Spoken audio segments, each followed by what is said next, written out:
banyir'icyubahiro bepiskopi bekerende y'Uburundi, banyakubahwa abasaseredoti b'umukama, banyakubahwa kwihebeye Imana, waruka dukunda. Mungundire ku izina rya diyoseze nkuru ya Bujumbura no ku izina rya diyoseze ya Ngozi, banze nanje ndabaramutse bwakeye neza. Bwakeye neza. Itugire Kristo. Waruka dukunda, wumvise inyigisho bampaye ko nobashikiriza. Kuri jewe naravyemeye, byarampimbaye cyane, kuko nzi yuko ari ugusiga umwiza. Yezu niwe musa muhuza w'Imana n'abantu, kandi niwe musa mucunguzi w'isi. N'ugusiga umwiza, kuko nzi neza yuko umwe wese mu bari ngaha atakindi cyamushikanye ngaha atari uko asanzwe yemera ko by'ukuri Yezu ari we musa muhuza w'Imana n'abantu, kandi ko ari we musa mucunguzi w'isi. Iryo jambo turisanga mw'ikete rya mbere Pawulo yandikiye Timote mu kigabane ca kabiri. Ikete rya mbere Pawulo mweranda yandikiye Timote ikigabane ca kabiri uturongo twa 5 na 6, aho batubwira bati nkako Imana ni imwe, kandi n'umukandizi w'Imana n'abantu n'umwe nyene, akaba umuntu Kristo Yezu yitanze kw'incungu ya bose. None rero rwaruka, murakoze kuba mwigoye mugashika ngaha, kugira ngo muhabere n'abandi benshi biteze ko muzobasabikaniriza ku byo muzoba mwarose igihe muzosubirira hari iwanyu mwaje muva. Nk'uko muvyibuka muri aya makoraniro y'urwaruka, umuvyeyi wacu Papa yashimye ko urwaruka ngo kwama ruherekezwa n'umuvyeyi wacu Bikira Mariya. Nico gituma n'iri koraniro ryashingiye kuri iri hangiro ryerekeye uyo muvyeyi, rikagira riti humura Mariya, waragiriwe ubuntu n'Imana. Mukugomba ko urwaruka rwumva ko ruguma ruherekejwe na Bikira Mariya, nta nkeka ko bifatiye kuri aha Bikira Mariya ari we muvyeyi Imana yadusigaranye twese. Bikira Mariya niwe muvyeyi Imana yadusigaranye twese, abigishwa ba Yesu, abana b'Imana b'ukuri. None umuvyeyi yokwamana n'abana biwe, bagombye rero yuko umuvyeyi yokwama ariko araduherekeza, yokwama ariko araherekeza mwebwe urwaruka muri aya makoraniro, kugira ngo nanone abandanye azarabakebura gakumwe yakebura abantu bumvikana mu bugarire, akababwira ati ico umwana wanje aza kubabwira muragikurikize. Iyo turi kumwe rero n'umuvyeyi wacu Bikira Mariya, turazi yuko Imana ije kutugirira inziza, isanga tugavye, kuko umuvyeyi aba yamaze kutuvunira akagohe. Rero Papa yagombye yuko uwo muvyeyi yokwama ariko araduherekeza. Mugabo kandi kuba yagombye yuko Bikira Mariya yokwama ari kumwe n'urwaruka, biranafatiye kuri aha nawe nyene Imana yamutumbereye ikamutora akiri umuhimbare mutoyi, akiri umwigeme mutoyi, akirondera umuhamagaro w'ubuzima bwiwe. Nico gituma nifuje gutangurira ngaho nyene ndabibutse ko mwese paruka mumeze nka Bikira Mariya, mwese mumeze nka Bikira Mariya kuko mukirondera ubuzima mukaba mukiri mu bihe by'ihamagarwa ryanyu. Mumeze nka Bikira Mariya kandi kuko mushobora kugira ubwoba iyo mwiyumviriye ingene ubuzima bwanyu buzomera. Muri iyi nyigisho rero ngira ndabashikirize mbereye kubabwira ko muhisemwo kuba abagenzi n'abavukanyi ba Yezu Kristu niho muzokumva muremye mukagira ukwemera kurengeye uko ibishobisho gutuma umuntu atatora uko ibishobisho bihindutse kuko muzoba mwahisemwo Yezu Kristu we musa muhuza w'Imana n'abantu akaba ari we mucunguzi w'isi. Muhisemwo Yezu Kristu, ngeze muhisemwo Yezu Kristu niho muzokumva ko muhumurijwe nka Bikira Mariya mu buzima bwanyu bwose kuko muzoba muhisemwo umuhuza w'abantu n'Imana, umuhuza w'Imana n'abantu wenyene ashobora kubaho. Yezu Kristu niwe muhuza musa.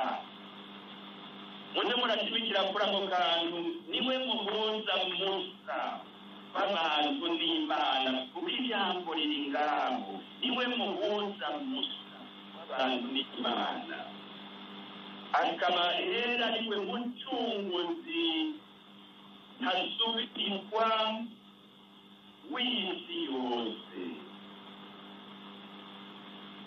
Warukanyije nti muri mu bihe nk'ibya Bikira Mariya kuko igihe Bikira Mariya yabwirwa iryo jambo humura waragira ubuntu n'Imana yarakira umuyabaga kuko kwa benshi muri mwebwe uko ndababona yari bariwe mbere ahejeje guhishurirwa kwagiye gusama inda y'umuhungu azoba mwene Mana akitwa Yezu, ukuvuga Imana irakiza.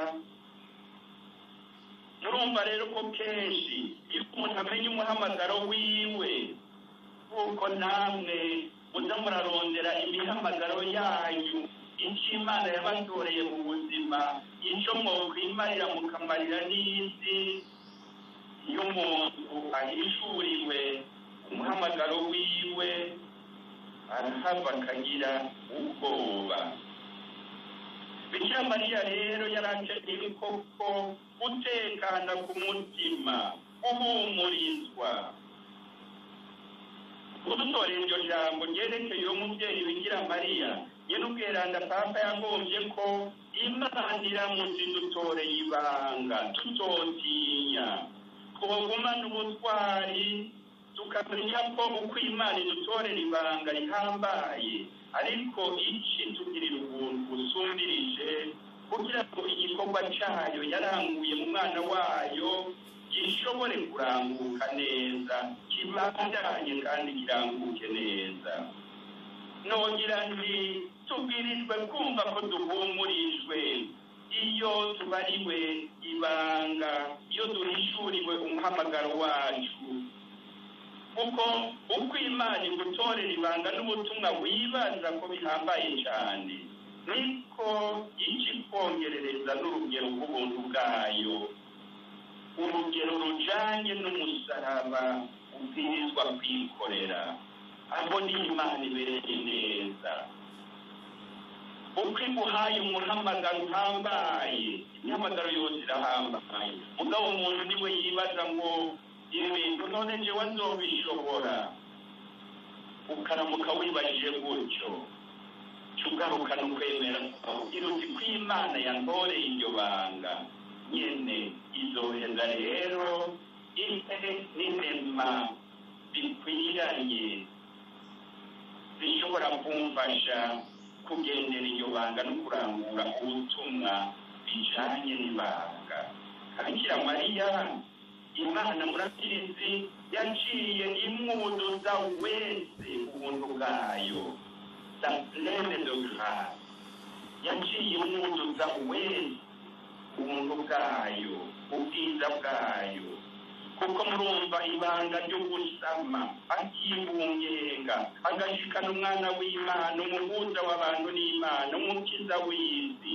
Iryo banga murabyumva namwe ryari rihambaye cyane kuri we no ku isi yose, ryari rirengeye ububasha bw'umuntu.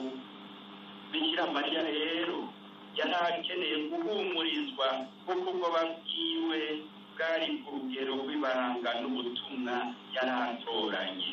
Kandi Imana ibereye neza, ibereye nziza, yaciye imuhumuriza mu kumuha ibyo byose bikenewe kugira ngo yiyumve mu ibanga, yongere ashobore kurangura ubutumwa bwo kwakira umucunguzi akamuha isi yose.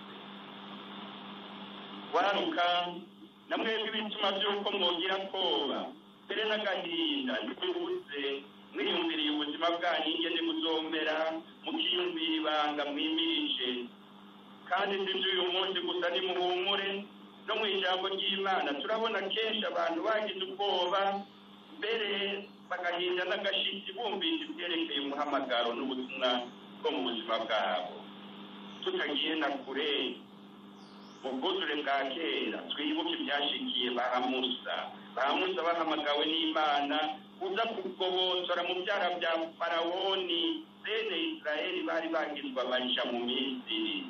Musa yaragize ubwoba, ararondera n'ingene yo kwigobyora ngo yigobotore, ati jewe sinzi n'ukuvuga. Ariko Imana yagushingiye ko nakurondera kwigobotora ntibikunda. Twibuke ba Yeremiya, b'abaprofeta ba Yeremiya, ba Isaya, ba Amosi n'abandi bose baragira ubwoba, bakagomba guhisha ubutumwa, bagakenera ko Imana mushobora byose babwira iti humura tuzoba turi kumwe. Kandi n'icyo kiri mu bimenyetso by'uko ibanga watorewe ari ibanga ry'Imana. Iyo utorewe ibanga ry'Imana ubwirizwa kumva yuko ufite akantu k'ubwoba, kuko nanone gusangira ibanga n'Imana uca wumva yuko bikurengeye. Ndatinya ku bantu batorewe ibanga bakagenda baratanga bakarika bibaza ko ari ugushonyanga hashashe. No mu bwuzure bushasha iri jambo ryabariwe Bikira Mariya nicyo rivuga ubwoba rero n'agahinda isanzwe mu buzima bwa muntu, cyane cyane ukiri muto ukaguma yibaza ingene ubuzima bwiwe buzombera, kuko ubuzima ari urugendo aho umuntu aca mu bisebuzi agaca mu bihuhuzi, ibintu bishobora kumubika inzira. None rero waharuka turakeneye kumenya ko Imana yamaze kutugirira ubuntu rimwe rizima mu kuturungikira umwana wayo yigize umuntu, burya akaguma ari Imana mugabo kandi agasa natwe muri byose kiretse mu gicumuro. Niwe batubwira mu nkuru nziza, azi gutekanya imiyaga n'ibihuhuzi byose byo kuri iyi si. Twisoma muri Matayo ikigabane c'8 uturongo twa 26 na 27. Muri Matayo 8:26 na 27 niho tubona yuko uri kumwe n'uwo mwana w'Imana, umuhuza w'Imana n'abantu, umucunguzi wenyene w'isi, uri kumwe n'uwo mwana w'Imana.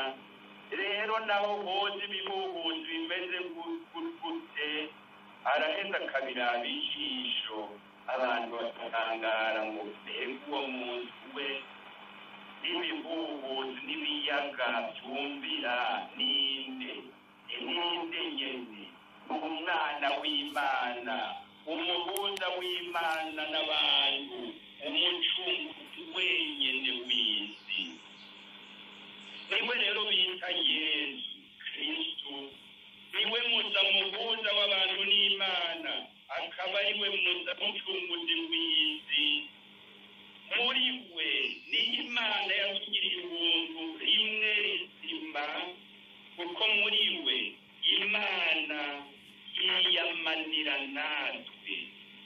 Imana yaramaze kutumara ubwoba ati nimuhumure ndi kumwe namwe igihe cyose, mu gihe yaturungikira umwana wayo Yesu Kristo yaraduhumurije. Kuko mpava ndabibabwira, erega iyo mana yishuye kuri ka kanyota abantu bose bamanye kuva kera, ka kandi barimo bagira bati imana icoduha tugahura, upfukama tukayisenga, tuyisasira ikaryama, ni ukuvuga ikigumanira natwe. Imana rero yaraduhumurije rimwe rizima muri Yesu Kristo, kuko ari we musa muhuza w'abantu n'Imana, akaba ari we mucunguzi w'isi. Muca mwumva ko mumuhisemo, akaba ari we mwibaburirako, ntimuzomugunga kuko atakinanira Imana. Ariko rero ahari kariganga muhogo, nuko harabigisha b'ibinyoma, bakunze kubabwira mbega Yesu siwe mukandizi wenyene adushikana ku Mana, ngo kandi siwe mukiza wenyene kuri iyi si. Bakaca bingira rero abandi bakandizi, bakaca bingira abandi bakiza, namwe mukaca mwirukayo mukareka urukiza ngo mugiye kurondera udukiza. Kumbure ngaho nyene yohava ya madini menshi afadika n'ayadafadika, kuko hari abandi baje babigisha ngo Yesu Kristo siwe wenyene ari umuhuza w'Imana n'abantu, ngo Yesu Kristo siwe wenyene ari umukiza w'isi, ngo turanafite n'abandi. Abo rero ugasanga ntibariko baremera Yesu w'umurava. Yesu yavutse akabaho agakora ibitangaro agapfa, ababara kuko urukundo adufitiye akongera akazuka, kuko niwe Yesu w'umurava. Hari abaguma kuri Yesu gusa mu bitangaro, wa wundi yagaburira abantu 5,000 bati uwo niwe Yesu. Rero iyo hageze Yesu yemeye kuko urukundo adufitiye kugira ngo adukize, akemera akanababara, bagaca bahesha ngo si Yesu, ngo Yesu wacu ntashobora kubabara. Ukaca usanga rero amadini arabaye amadini menshi, rimwe na rimwe bipfa kumbure kuko udatahura neza. Abandi nabo shetani gafatira ngaho kugira ngo birondereremo agafaranga. Aha rero niho mwoza murazirikana kandi mukagerageza gutegera, ariko na cyane gwaruka mugasaba ngo uko ibihuhusi by'ibinyoma bigwira kuri iyi si no muri Burundi bwacu, aba ariko namwe mukomera mu kwemera kwanyu. Gome ndababwiye nti mubitegera mutabitegera, ibi by'uko Yesu ari we wenyene muhuza w'Imana n'abantu, akaba wenyene umukiza w'isi, mubitegera mutabitegera mu by'ubwenge, igikuru ni uko mwosaba kugira ngo mukomere mu kwemera kwanyu. Kuko igikuru nyene no gukomera mu kwemera kwanyu, kugira ngo murabe ko mwotsinda ibyo bihuhusi byo bagomba kubahubisha. Nicyo gituma no muri ya nkuru nziza itubwira ibyerekeye ibihuhusi mu kiyaga, imbere y'uko Yesu atekanya ibyo bihuhusi, yabanje guhindukira abigishwa biwe, arabihweza ati abigishwa mwe, emwe abantu b'ukwemera buke, emwe muri abantu b'ukwemera buke, kuko kwemera niko kudutuma dushobora gutsinda ibihuhuzi, kuko tuzi ko turi kumwe na mudasumbwa Imana yigize umuntu.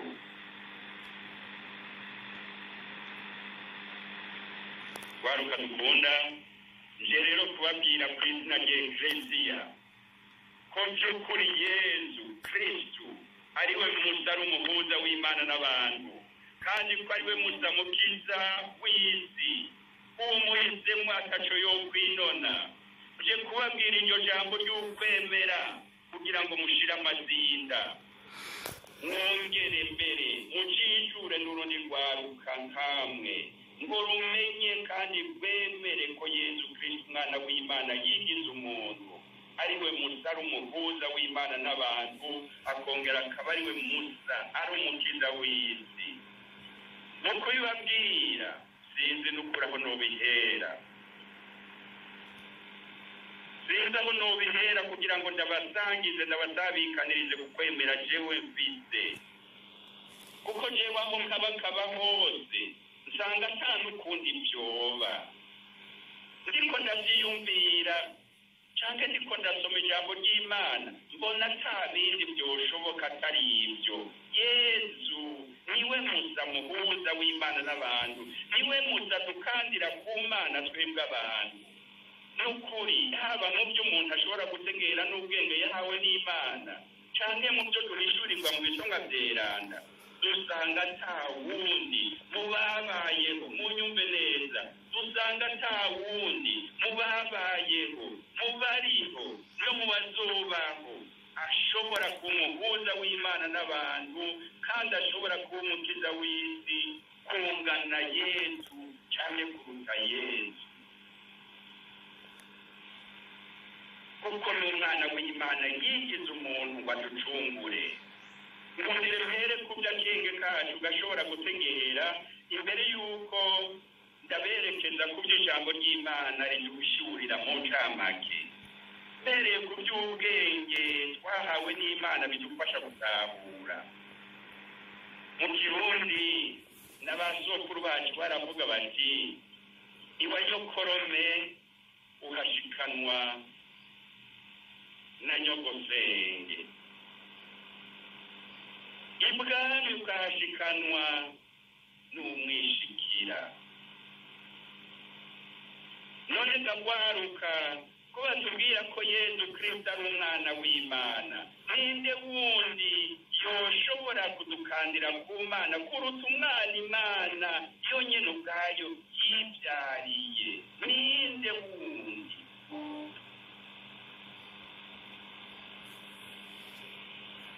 Byongeye ko uyo Yezu yavutse ari kinenge wa Data, none uwundi yomurusha kuduhuza na Data no kudukandira kwa Data yovahe? Hari abashika kuri urwo rugero bakumva ntako bisigura, bagaca barondera kwigobyora Imana ni imwe, ngo nta mwana igira, kuzoba zibaye zibiri, ngo kandi noneho Imana ntibyara. Reka mbanze mpere kuri ibyo by'uko Imana ari imweza, ndababwire ko natwe ariko tubyemera nyene, nako nyene twemera Imana imwe rudende, mu ndimi zose twemera Imana imwe rudende. Niryo shingiro ry'ukwemera kwacu. Mugabo turazi ko iyo Mana ari imwe mu butatu bw'akayobera abahinga bw'ibisiga-bwenge, nk'uko tubindwa no mu ijambo ryayo. Turazi ko imaze kuturungikira abami n'abahanuzi benshi. Iyo Mana yavuye kubw'urukundo rwayo iturungikira umwana wayo bwite. Mw'ikete Pawulo mweranda yandikiye Abagalati mu kigabane ca 4, muri iryo kete rero ry'Abagalati ikigabane ca 4, Pawulo mweranda arabitomora ati, igihe cyo kurangura byose gishitse, Imana yaturungikiye umwana wayo yibarutswe n'umugore, bikira mariya avuka agengwa n'itegeko kugira ngo acungure abagengwa n'itegeko yongera ducira iteka ryo kuba abana b'Imana. Ikigabane cya kane cy'Abagalati ku karongo ka 4 na 5 niho dusanga iryo jambo rihambaye yuko Yesu igihe kigeze nako Imana igihe kigeze yahavuye turungikira umwana wayo yibaruzwe n'umugore avuka agengwa n'itegeko kugira ngo acungure abagengwa n'itegeko yongera ducira iteka ryo kuba abana b'Imana. Uyu mwana rero turazi ko yavutse ku buryo bw'agatangaza bwateye ubwoba n'umubyeyi yamwibarutse. Arabana n'abantu, uyu mwana yarabanye n'abantu, baramubona, mbere aranakora ibikorwa by'agatangaza byerekana ko ari Imana koko, mu gusubiza ubuzima bapfuye, gushika naho wenyine yisubiza ubuzima. Uyu mwana niwe yaduhishuta ati ndafite data yantumye kandi niwe mubyeyi wanyu mwese. Yafite data yantumye uko mumbona ngaha mukantangarira ati ndafite data yantumye uko niko Yesu yavuga. Ati niwe mubyeyi wanyu mwese namwe mukabavukanye mwese. Ubwo Yesu nyene umwana w'Imana ageze gusubira iwase ati sindabasize mwenyene ndabasigaranye mutima dusangiye na data. None umwana wamubonye akakubwira ati ndafite data, ageze kugenda ati turafite mutima dusangiye niwe tubasigaranye. Ewe naho urunye rwivuga utubona ko ari Imana utatu mweranda muri data na mwana na mutima mweranda, Imana mugabo ikaba imwe. Rero ni Imana imwe muri data na mwana mutima mweranda bahuza kujya kw'izuba tugerekwa n'imishwarara yaryo biri kure. Imishwarara nayo tukayumva ari uko idushikanye kw'amasonga yayo, mugabo byose bikaguma ari izuba. Erega nguko izuba ryazengurutse iri mu giti imishwarara ukubarira gusa ngo hariho izuba. Mugabo nta mishwarara irarungika, imishwarara rikaye mwana w'Imana. Iyo mishwarara itagushikanye ko udusonga twayo, erega ntibokumva ko akazuba kazengurutse. Akazuba umuntu akumvira mu mubiri akabona yuko akazuba kazengurutse, mugabo akabyumva ari uko iryo zuba ryarungitse imishwarara, hanyuma iyo mishwarara ikagushikira, mugabo byose ubuzi n'izuba. Iyo niyo Mana, ariko n'imvugongereranyo gusa. Icyo bitegera turabikabakaba gusa, kuko boza gutegera Imana, Imana niyo ikibaye Imana, kuko twaba dusigaye tungana cyangwa mbere twihuta. Wongere rwaruka gire n'icyo mvuze kubibaza ko Imana idashobora kubyara. Mbega uko kuri kuko Imana idashobora kubyara ufatiye kuki, ufatiye igiti cyobuze Imana kubyara. Imana yakuye ibintu byose mu busa.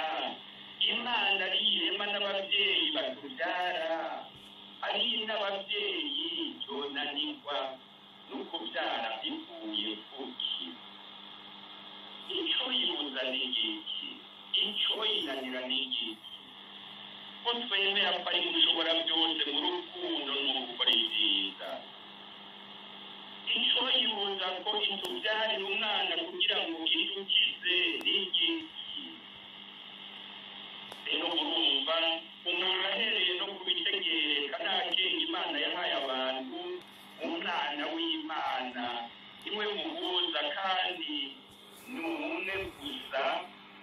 w'umwana w'ikinege ntasubirizwa.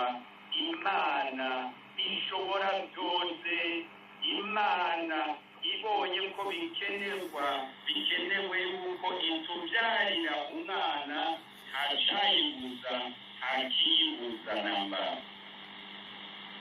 Ariko kandi hari n'ikindi kidufasha guhisha amazinda,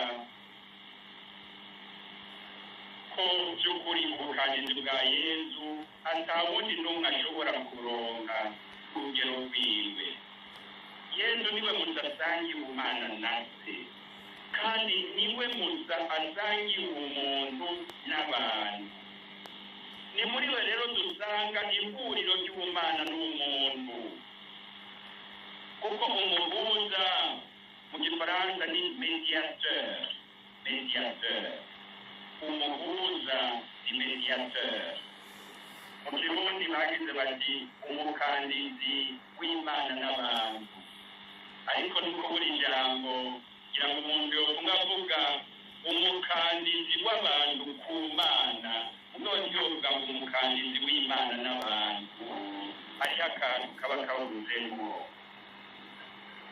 Rero ndiko ndabasobanurira ko ugomba mediateur, ugomba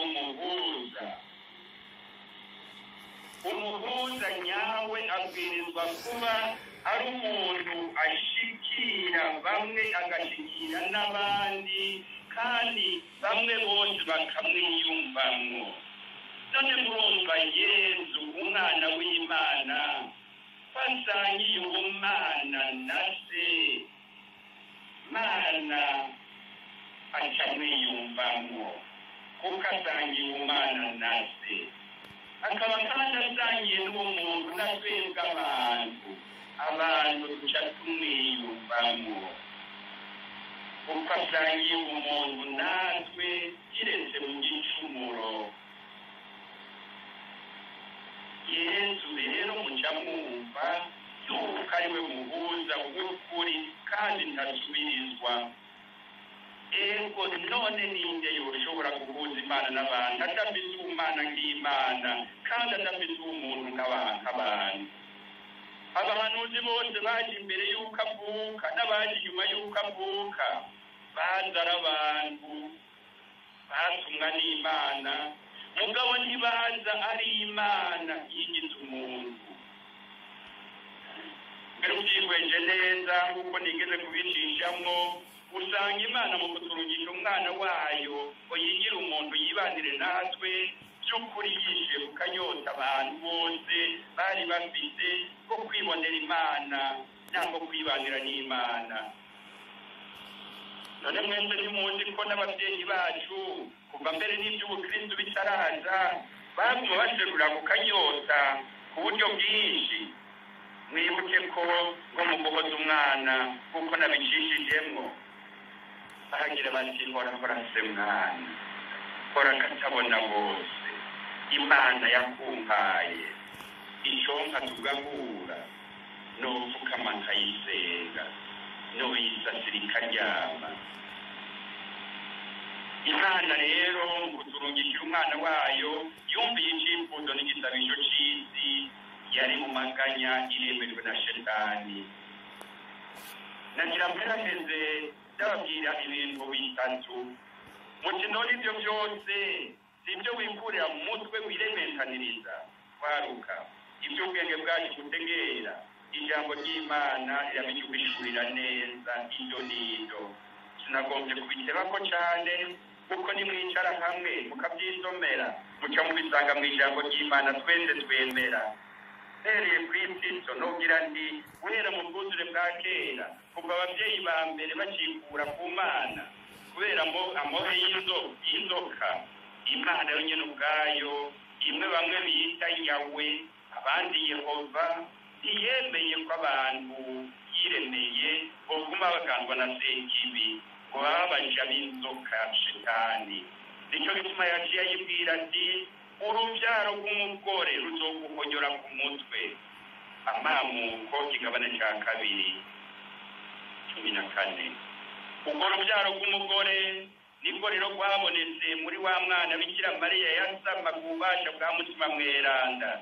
gutya akaza ari mwene mana mugabo kandi ari mwene muntu imana muntu kugira ngo agobotore abo shetani yari yiganziye no mu bwuzure bushasha ibyo nibyo mushobora kwisomera henshi Pawulo mweranda arahava akabitomorera Timote ati nkako imana ni imwe kandi n'umukandizi w'imana n'abantu n'umwe nyene akaba umuntu Kristo Yesu yitanze ko incungu ya bose waruka dukunda nitwitahure mbega ni kuki dushimika tuvuga ku mukandizi w'abantu ku mana umwe musa nagomba ngaha mutegere ko iyo tutahabona ubuntu bw'imana twari twakikoreye ube gito umuntu yari yaguyemwo ku mana nta muntu buntu yari gushobora kubudukiza watwuzurize n'imana atari umwana w'imana musa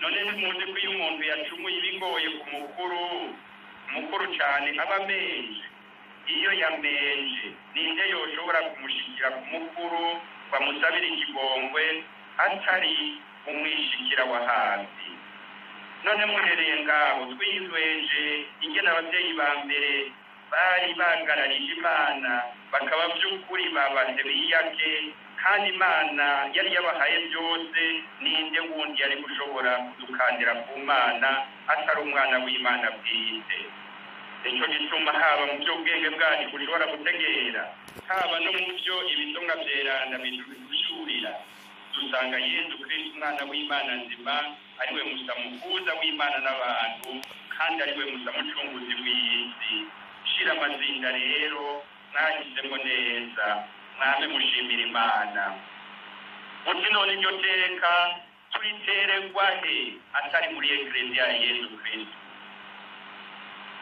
ubwo rukiza Yesu yaduciriye mu kuduhuza n'imana tururongera muri ekleziya ya Yesu Kristo iyo ekleziya mvuga ni ya ekleziya igizwe n'abakoreshejwe n'ijambo ry'imana ribahindura bakemera bakabatizwa ngo basangire ugupfa n'ugukirana Yesu bakaba ibiremwa bishasha gutyo bagashobora kwama bamanyura wa mukate w'ubuzima ubeshaho bagakomezwa n'amasakaramentu kandi bakegeranirizwa mu bumwe n'abatumwa Yesu yasize ahaye ubutumwa bwo kubandanya igikorwa ciwe iyo ekleziya niyo twita imwe nyeranda katolika kandi ishingiye ku batumwa nicyo gituma inama nkuru ya Vatikano ya kabiri naho yemeza ko imana ishobora guca mu yandi madini ngo ikiza abayo kuko umuco wa Kristo udatangirwa irigisha ishimitse ko muri ekleziya katolika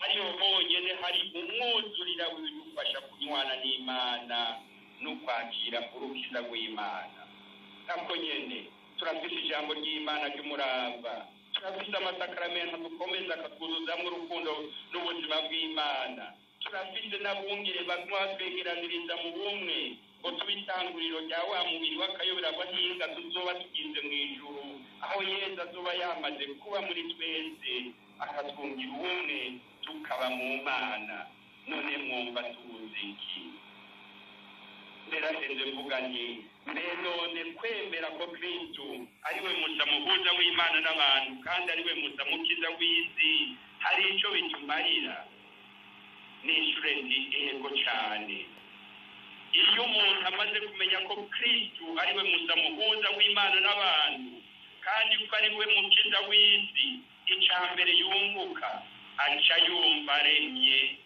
akamenya ko yahisemo neza ntaba kibanjana n'abaja ngo yirirwa aratatora Yesu yaramaze kutugabisha ko abangushi bazokwamaho tubwirijwe kumenya ishingiro ry'ukwemera kwacu tukakugendera kandi natwe tukazokuraga abana n'abuzukuru imana izoduha icya kabiri yunguka ngusaba umwiza mugasa twebwe twahisemo kuba abagendanye abagenzi n'abavukanyi ba Yesu umuhuza w'imana n'abantu akaba n'umuhuza wacu akongera akaba n'umukiza w'isi yose tubwirijwe natwe guca duhindukira tukagerageza guhuza abantu n'imana twese tubwirijwe kuba abamisiyonari bitwa twitwararika kuza turahuza imana n'abantu tugahuza abantu n'abandi kandi tukabera abandi urukiza. Nibyo rero ndabifurije kandi ndabasabira kwaruka, gende mugume muremye kuko mwahisemo neza, gende murondere kuza murereka abantu imana y'ukuri, muhuze abantu n'imana yabo, mwongere muhuze abantu n'abandi. Gende cyane cyane umwe wese arondere kubera uwundi urukiza.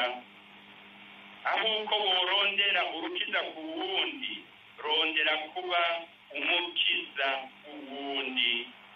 Gutyo kwaruka mufashijwe na mutima mweranda muzoba muhindura n'iyi si yacu y'Uburundi. Ndabashimiye, murakoze.